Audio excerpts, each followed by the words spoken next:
The Rockingham circuit is a unique challenge for the young drivers in the BDRC Formula 4 Championship. It's also a new one, as the series has never been here before.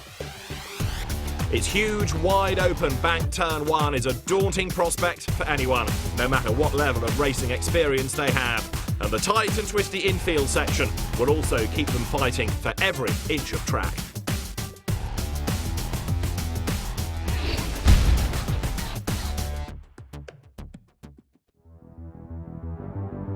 Close wheel-to-wheel action is no stranger to F4, and as the season kicked off at Alton Park over Easter, that's exactly what we saw. Will Palmer claimed the first pole of the year and controlled the start. The others were left fighting it out behind. Harrison Newey demonstrated some real overtaking talent around the tough circuit, making it up to second place. But nobody could catch Palmer, who pulled out a healthy gap before taking the flag and the win. Built up a good early lead, and from there it was just managing that gap till the end of the race. In race 2, Chris Mealin led the pack away. However, he had to hold off a hard-charging Kieran Haggerty, but no matter how close he got, the young Scot couldn't find a way past. Behind, Will Palmer was charging through the field, eventually making his way up from 8th to 3rd. But in the end, it was Chris Mealin who took the race honours at the line. I had Haggerty right on my backside for a lot of the race, so it was difficult, but I kept it and brought it home. Jordan Albert sacrificed a result in race 2 for the chance of fastest lap and therefore pole for race 3. It paid off as it put him at the front for the final race. It also kept him away from the chaos behind.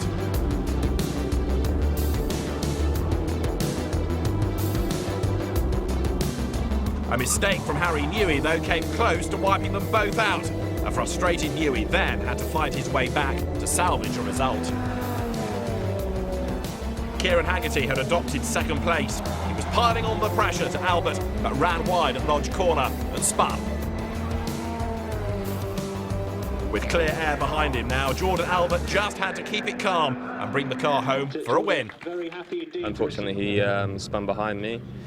But yeah, it feels awesome to get first win. Really happy. A great start to the championship season for Will Palmer. He leaves Alton Park ahead in the title race, chased by Chris Mealin, with Tom Jackson third, just 2 points up on Harry Newey. Jack Bartholomew and Kieran Haggerty are tied, rounding out the top 6. There were a couple of drivers who showed real promise at Alton Park. Tom Jackson showed that consistency can bring its rewards, despite just missing out on a podium. It was a very consistent race weekend, 2 fourths and a 5th. Obviously I would have liked to be in the podium for all 3 races, but sometimes it just doesn't happen. And but saying that, them consistent finishes made me 3rd in the championship. I'm hunting for the title, so I want to be out there, be at the front straight away. So, but I think all we can do is go out there and qualify and do the best I can, and hopefully put me in a great position to fight for a podium and win later in the day. Also, Jack Bartholomew showed some good pace and was also just knocking on the door of the podium. Yeah, it was brilliant, a really consistent weekend, 4th, 5th and 6th, so we walked away with 5th in the championship and right on the edge of a podium, maybe down to just a lack of experience, and also Alton Park being the hardest track of the calendar for racing and overtaking, but really happy with the 4th, yeah. Obviously being in the championship winning team's car, really sets us up well, and we've had one test here at Rockingham a couple of weeks ago, and we finished 5th in that, so it's looking really good. A few changes on the car, a little bit more work on me, and we're looking good for hopefully some podiums. Kieran Haggerty could be a real contender this year. He drives for Graham Brunton Racing under the banner of the fabled Scottish team Ecurie Cos. He's part of the squad's young driver programme, and amongst those supporting him and looking after his career is the great Scot, Dario Franchitti. Well, the team's been going for some time, Graham Brunton Racing up in Scotland, and they've done very well, won a bunch of the championships up there in Scotland. They ran Kieran last year, and myself and some of the names you see on the car were involved in helping out last year. Hugh McKaig at Ecurie Cos decided he really wanted to get involved. When Hugh got involved, it got very serious. He attached the Ecurie Cos name to it, became the Ecurie Cos Young Driver Initiative. We were able to raise more money, get organised, come down here and do the BDRC F4 Championship. There's so much history behind the Ecurie Cos, and to be part of that is really special, and I feel really privileged to be part of Victoria Cross, and hopefully we have a long career with them. That'd be great. Round 4 of the BRDC F4 Championship about to get underway. But not for the poleman. Harrison Newey has got a drive shaft problem. He's being pushed off the grid, and so the pole position driver is out even before the race has started.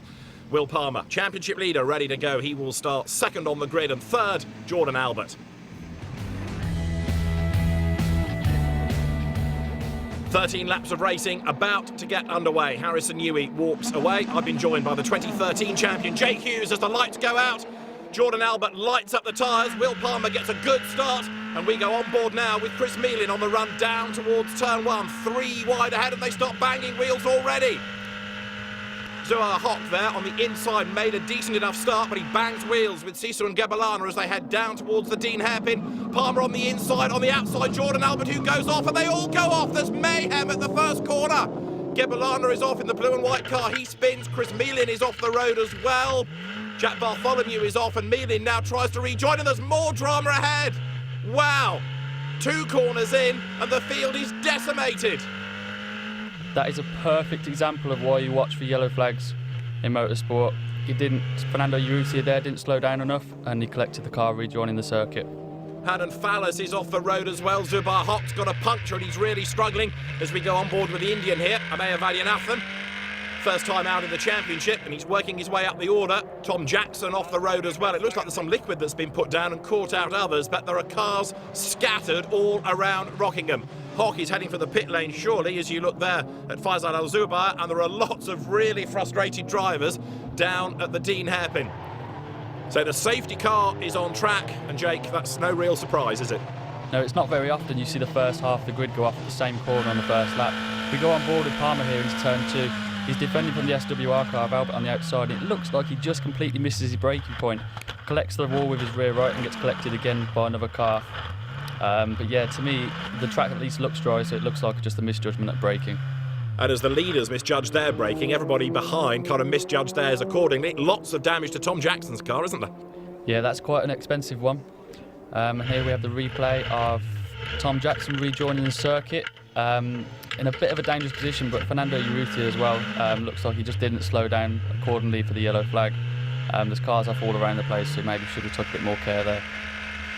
We're racing again at Rockingham on board with Amaya Vaidyanathan, who's looking good to try to gain ground heading down towards the Dean hairpin. That was a really brave move, wasn't it? That's a massive lunge there. You've always been able to brake late into Dean there at Rockingham, but that's quite outrageous actually. I've never seen many people brake from that far back.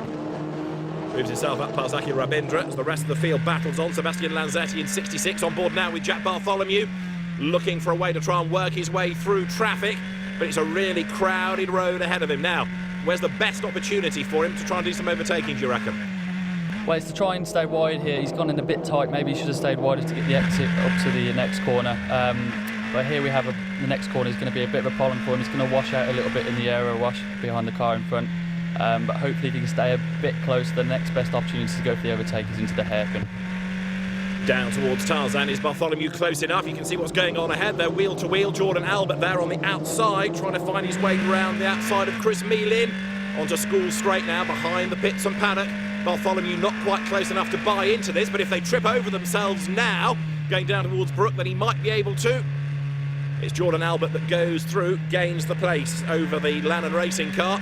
And Bartholomew has caught right up to them now. Is this an opportunity to have a go through turn 1 and then into the Dean hairpin? Let's see. Yeah, he's gone to the outside here. They're going to be side by side through turn 1. If he's in a good position, he should put himself on behind the slipstream with the white car in front, and then dive down the inside of both of them. He's backed off. He just followed them through the next two corners and hope to gain a place. Mealin goes through, runs Jordan Albert out wide towards the curb. Bartholomew tries to go to the outside here, heading down towards Yentwood. He can't quite do it, but he's still in the wheel tracks as the rest of the pack battle through. Back on board with Jack Bartholomew then. Uses the curb on the inside at Chapman Curve now up towards the pith path. Hard to overtake through this narrow element of the infield.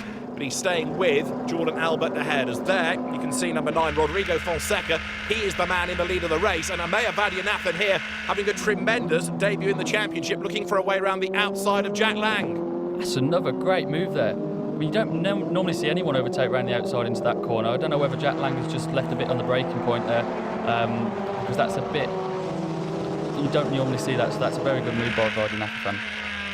So he puts himself up one further spot. Clear road ahead of him. Let's have another look at it. Yeah, he's put himself on the outside, and he shouldn't really be allowed to go around the outside there. So as I said, I think Jack Lang maybe just left a bit on the braking point, and allowed Vaidyanathan to go around the outside of him.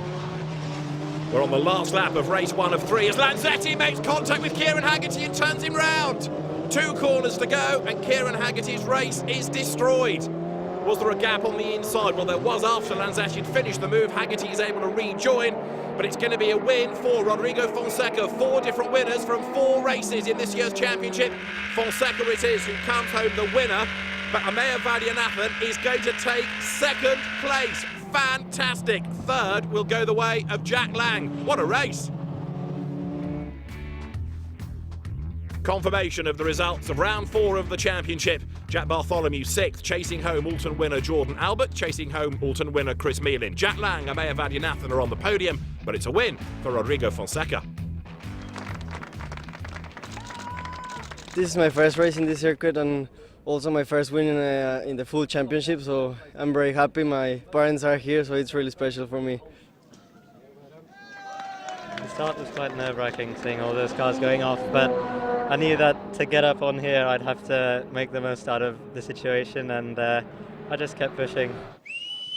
I got behind Rodrigo real close, and one of the people behind me in Douglas cars, he got real close as well, and he was a bit close, so I had to defend. And then from there, I couldn't shake him, so I had to just defend for my life. 3 delighted drivers on the podium at the end of round 4. The BRDC Formula 4 car is a 2-litre Duratec-powered racing machine. Its space-frame chassis with adjustable suspension and aerodynamics provide an excellent platform for future Formula 1 racers. Chris Murphy is the new technical director, and he's charged with keeping all of these cars in tip-top form. The car has a reasonable amount of adjustability to give enough interest, shall we say, to the teams and the engineers, for them to have opportunities to play, adjust within a range that we try to control, and it's a tight enough range that the cars aren't so far apart in terms of their overall performance. And we just try to monitor, I try to monitor that as tech director, to make sure that everybody's working within the prescribed ranges.